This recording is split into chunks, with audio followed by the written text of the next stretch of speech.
Over the last few years, we have seen a massive shift in theatrical attendance. In a post-pandemic world, it is getting harder and harder to pull the general audience to see anything other than the major tentpoles, leading to every studio trying to put out more and more franchise films or franchise starters every year. But this isn't news. The real issue is, with less and less new original films every year, we're seeing less diversity in the kinds of films getting made. Sure, Marvel can touch on different styles of films and platform a diverse range of faces as they expand their cast from the early phases, but at the end of the day, they are all still superhero films and they all still follow the house formula. For me, one of the biggest losses is comedies. While we still get a few theatrically released comedies every year, they are fewer and far between, as well as being smaller, niche indie films. Not that this is fully a bad thing. Bottoms was one of my favorite films of that year, but both times I saw it, it was in small, half-empty theaters. I miss seeing comedies in crowded theaters because, like how horror plays better in a group, you really do feed off the energy of the other people watching and laughing along with you. So that's what I want to go over, what caused this decline in the industry, as well as talk through my own feelings on it. This is the death of the studio comedy. Let's do this. Alright, Internet, before we get too deep into the topic at hand, I think it is worth it to define what we are really talking about.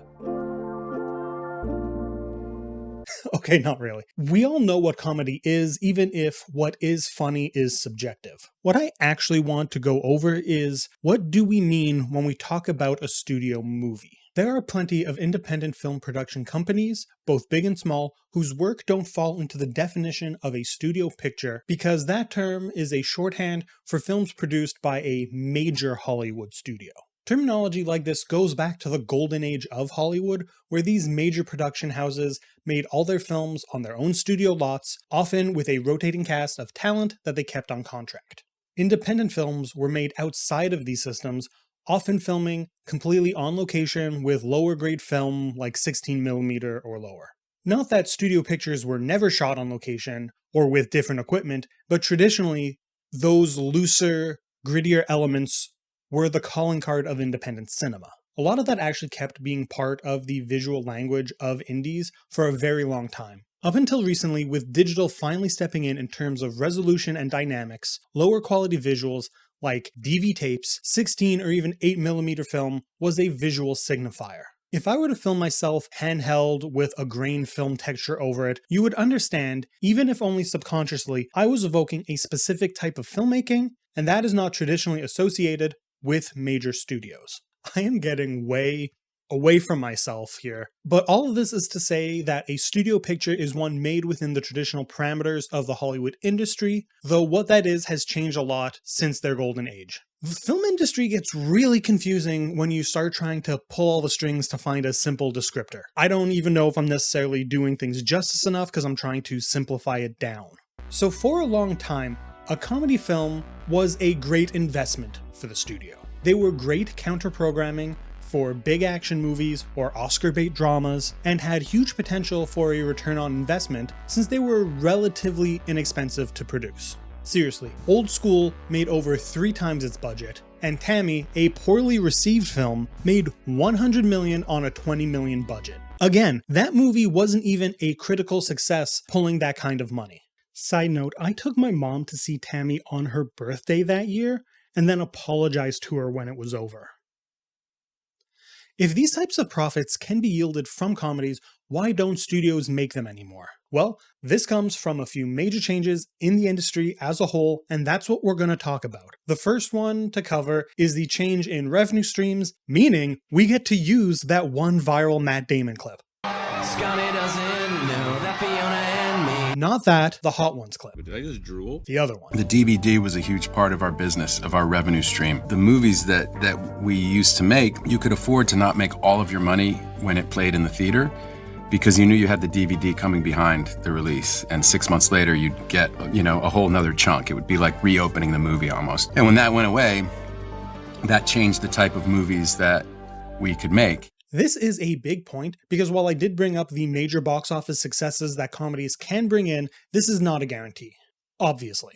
Let's take a look at the independent comedy film Wet Hot American Summer, a film that lost money at the box office, only to become a cult hit on home media that, combined with the stars many of the cast members would end up being, leading to the eventual production of both a prequel and sequel series for Netflix. The same basic thing happened to Heathers, bombing in its initial release, only to find a devoted audience later on in its life. And while yes, both of these examples are independent films, it doesn't mean that it doesn't happen to studio films as well. Popstar, one of our more recent examples, also failed to turn a profit during its theatrical run, but popped off later. But no matter the production size, it is the same issue, with the death of home media as a major thing, because, some of us are still doing our part and buying movies. A film has less options to recoup. So if a producer or distributor can't see it as a big hit right off the bat, they are less likely to bet on it. This also ties into our next point here, the current state of the blockbuster. Now, we all know that the blockbuster has been a thing for decades. The 1-2 punch of Jaws and Star Wars in 75 and 77 really solidified the blockbuster as we know it, but major hits have been referred to as blockbusters for films like Gone with the Wind, or a film I had never heard of called Bombardier. Planes, baby. But as the revenue streams for the industry narrows, the people who fund films are going to try to make what they think are safer bets. Blockbusters tend to be what is referred to as a 4-quadrant movie. That means the movies are appealing to the 4 demographics of male over 25, female over 25, male under 25, and female under 25. Now, this obviously is a bit of a dated system, both because of the spectrum of gender identities and the fact that so many people don't just like things based off of their gender, but it does speak to the industry from a business level. Making movies that appeal to 1 or 2 demographics can allow you to make a very specific film and can really become a niche classic, but a film that broadly appeals to everybody can sell more tickets. Even more so if the quality is there, because that encourages multiple viewings. And obviously, this system doesn't account for younger kids, but movies for them don't exist in the 4 quadrants. They tend to get their own kids' movies, often with little bits snuck in for their parents watching along with them. A perfect example of a 4-quadrant movie is Titanic, because it blends thrilling spectacle with a moving love story and charming leads and supporting casts, while also having a PG-13 rating to hit all 4 quadrants. The template for many 4-quadrant blockbusters over the years is Star Wars, using the hero's journey as the baseline for a classical, compelling story with thrilling action-adventure sequences in it, and what is the most important element for us, the comedic scenes and characters. Things like Han's sarcastic quips, or C-3PO's neuroses, or in the follow-ups, Yoda's playing dumb and the Ewok slapstick helps in the broad appeal of these films, as well as balance out the politics, world building, and action. You see the same thing in something like Back to the Future, movies that I would say are comedies first, but pull in these other elements as well, not only to tell a compelling story, but to tell ones so many people can and do enjoy. This leads directly into the Marvel machine. The MCU has boiled this balance of thrills and comedy down to a science, to a point that, with some of the films, we have gotten characters changed from how they were typically portrayed in the source material to fit their tone and personality vibes. This is not a positive or a negative. Adaptations can and should make changes as needed, just something I think is worth mentioning. All that to say that when Marvel took over the box office for years, the fact that they did make sure that their movies were at least comedic, if not comedies first and foremost, has devalued comedy films as a theatrical experience. Why go see Paul Rudd be silly and charming in a small comedy when you can go see him be silly and charming fighting Spider-Man? This leads to another factor in why the studio comedy is dying, and that is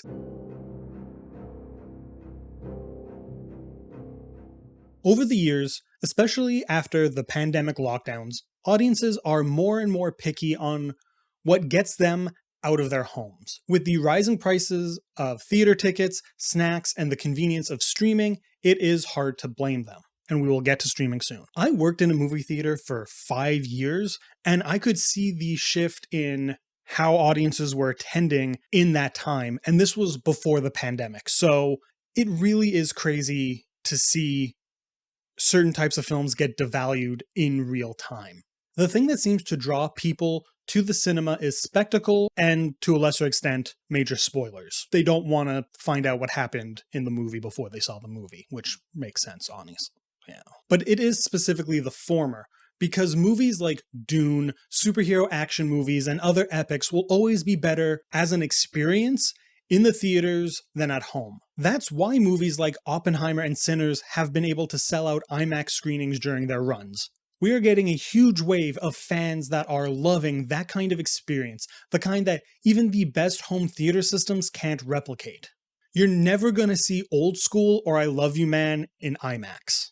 That would be funny though. Will Ferrell should do something like that. It feels right up his alley. He did his own telenovela film in Casa de Mi Padre, or his Lifetime movie A Deadly Adoption, where the joke was him and Kristen Wiig starring in that movie and playing it serious, but I digress. And I almost forgot to mention globalization and how now that so much of our business in the film industry has to cater to overseas as well, you're getting a lot less comedy-driven films because of the fact that comedy doesn't translate as well and doesn't localize to foreign markets in the same way. All of that is to say, typically comedies, especially the 2000s and 2010s comedies like the ones by the Apatow crew, weren't the most eye-catching, you know? Not that they were necessarily bad-looking, but often they were shot with the cast in simple medium shots, so that way they have plenty of room to stitch together different improv takes into the funniest version of the scenes, and that doesn't necessarily lead to blowing us away on the big screen. Even Superbad, one of the comedies from that era I think has some of the best looking cinematography, doesn't have enough going on to warrant that kind of audience draw now, and would not make what it did in the box office if it was released in 2025. There's no big car chase, no explosions, just some gorgeous lighting.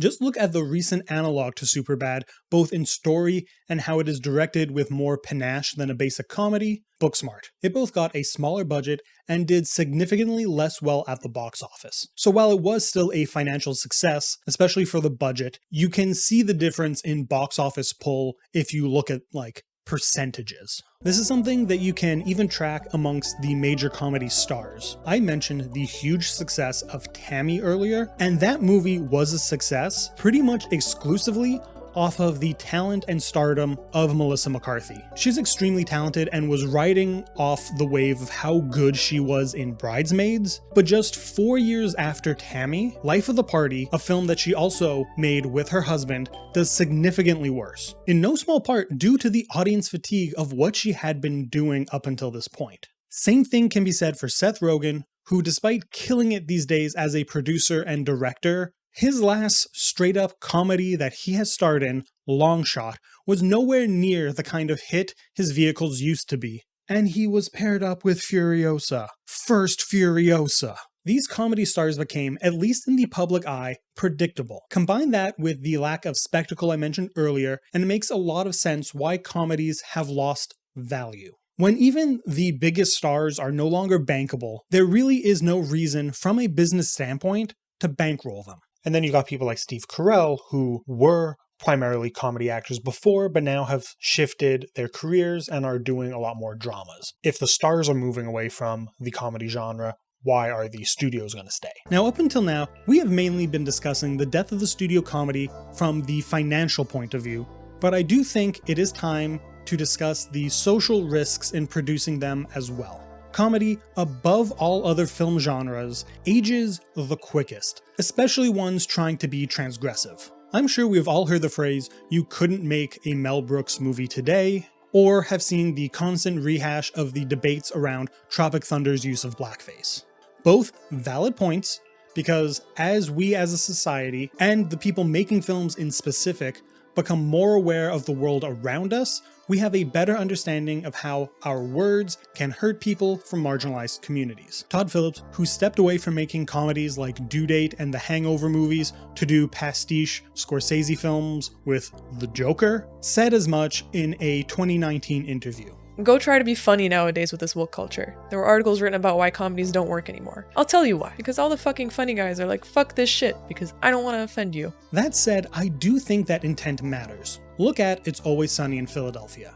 Probably one of the most transgressive shows on television still running today. The show has always posited, despite some people with media literacy issues failing to understand, that the gang are bad people and in the wrong. That is why they always fail. So while the show likely wouldn't do the same things now it was doing years ago, the show is still able to find ways to push the limits of what they can do with their comedy. Blazing Saddles still works a lot better today than a lot of other offensive comedies, because even though it is constantly using the N-word, it isn't doing so in a way to actually attack the black community, but to mock the racism of the characters and time the movie is set in. Compare that to something like Ace Ventura, where the third act really is just plain transphobic. Compare that to something like Ace Ventura, where the third act really is just plain transphobic and doesn't really feel like it has any hopes of being reappraised positively now. Not that it should, because all it is doing is punching down. Seriously, all that stuff in the third act feels so strange in Ace Ventura because it did not need all of that. I think this is why the Tropic Thunder debate always comes back. While the movie does use blackface and has RDJ speaking in a caricature-style black accent, they were never doing so to make fun of black people. The joke was clearly at pretentious actors taking roles that they are not suited to play, but take that role as a way to show off their commitment and skill. Where something like that stands up is to the individual, and I'm not here to answer if it is or isn't offensive, but I want to point out that this is a more gray area than other transgressive comedies that are just mean-spirited in their jokes. And what I'm really saying is, Todd Phillips doesn't make comedies anymore because he's too much of a hack not to punch down. But at the same time, going back to looking at this from a business standpoint, we can see how funding comedies can be seen as more of a risk because the studios don't want bad optics. It is also why so many streaming comedies feel so non-offensive and end up reading as fluff. Yes, we are at the streaming portion of the video. If you want to make a comedy film right now, the best way to do so is by working for a streaming service, Netflix, Prime, whoever. Oftentimes, if you want to produce a film as an indie, unless you are doing it on your own, the people paying for it are more likely to fund dramedies than anything else. As explained by Jason Mantzoukas and Paul Scheer on an episode of the Blank Check podcast they guested on in 2020. Have to make a Sundance movie or the equivalent thereof. And what is becoming the norm is it's not funny and it's not dramatic, but it's a dramedy. And then we're fucking sucked in this thing of like a really mediocre movie. Like give me a really funny movie or give me a good drama. But I feel like we're in this weird zone where it's like, I guess that was funny what I just watched. I don't know. The reason that is true is because we're not casting comedians as the stars of those movies. So those movies have to percentage-wise lean more towards their strengths, which is as actors, rather than lean towards jokes, which is not their strength. But here's another crazy level. So when you're talking about Kyle Mooney being in the position that used to launch movie careers, right? You've done a couple seasons of SNL, you're starting to pop, a studio goes, you got a script, or we have a script that could fit you. Here's $2 million, make the movie. If it doesn't hit, no skin off her backs, right? They're now launching these sort of indie films. The pathway to them having a movie career is to play at festivals, which Brigsby Bear is the best example of this. But I think the worst examples of this that I'm not even going to name are, I need to make an indie type comedy, which either has to be that level of quirky, I need to flex that or muscle. Meta, or dramedy. Well, that's what I'm saying about that dramedy. It's like I got to show all sides when the truth is what I want to see you do is be funny. And I don't want to act like that is a bad thing. Kyle Mooney's Brigsby Bear is an example of this kind of film, and I love it. And it's clearly something that he really wanted to make that way. But if you want to go for a straight-up comedy and not try to hit on other things in any major ways, chances are you're going to need to go to streaming. While streaming still makes 4-quadrant style films, they're also more likely to fund smaller, more niche audience films because their goal isn't profit through ticket sales, it is profit through users staying subscribed. They don't need to make huge movies everyone sees, they just need a huge catalog everyone can find something on. This is how streaming has essentially resurrected the rom-com, because they are willing to make films that are viewed as for women. Sadly, this hasn't led to a huge new wave of classic comedies. Between the lack of advertisement or theatrical releases, paired with the homogeneity of the visual style, it feels less and less like these movies are made to stand out in any way. I want to complain about this weird thing where a lot of streaming movies and shows all look the same, where every scene is almost always shot with singles, so it's easy to understand what is going on no matter what device you're watching on, but I think that might be worth turning into a whole video on its own. Let me know. And I'm not saying that streaming comedies are bad. There are good ones out there for sure, but that isn't a feature of the design. It just happens when you give people money. Sometimes they make good things and sometimes they make bad things. Now, all this said, we are having a small resurgence of the studio comedy right now. As I've been writing this, both The Naked Gun and Freakier Friday are doing well in theaters. I cannot say whether or not they will still have legs by the time this video comes out, but this might be the boost needed. Sadly, like most things made by studios now, both of these movies are legacy sequels because that is the only way to trick the studios into letting you make anything cool anymore. Seriously, anytime we get anything new and exciting that isn't previous IP, we should take that as a sign that life is worth living. Thank you, sinners. Despite comedy being a dying art form on the big screen, we are still getting good ones as TV. Like I said before, Sunny is still pushing buttons, Abbott Elementary is proving that you can be hilarious without being offensive, and Seth Rogen's The Studio is both really funny and doing cool stuff in how it is shot and choreographed instead of flat singles. If we could get movies that reflect that range of what comedies can be in theaters again, we could have a new golden age for the genre. But I don't think we'll be getting that from studios anytime soon. Like we've said here, mid-budget niche movies aren't what they're doing anymore. Most we can hope for is getting the comedy equivalent of what Blumhouse does for horror. We need a small production house willing to give comedy people small checks to make what they want, knowing that if one of them pops off, it will essentially pay for all the other movies operating at a loss for the year.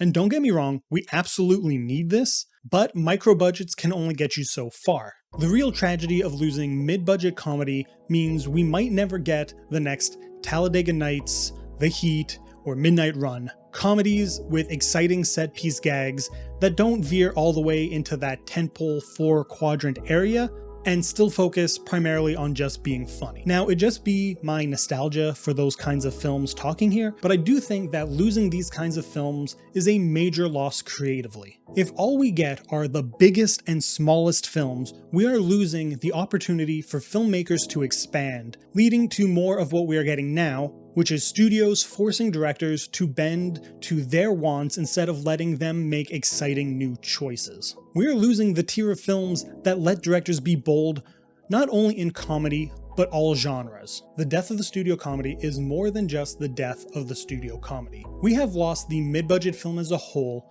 where directors like Nolan and Villeneuve got to grow as artists and hone their skills, and if we don't bring that back, we may lose the next generation of great filmmakers as a whole. And I don't know about you, but I don't want that. Thank you so much for watching. This is something that's been on my mind for a long time, and I really wanted to work through it in this, and I hope you enjoyed the video. Shout out to my partner who both helped with the filming of this and lent her voice to the reading. Please like and subscribe if you aren't already. Leave a comment about your thoughts below, and until next time, have a good one.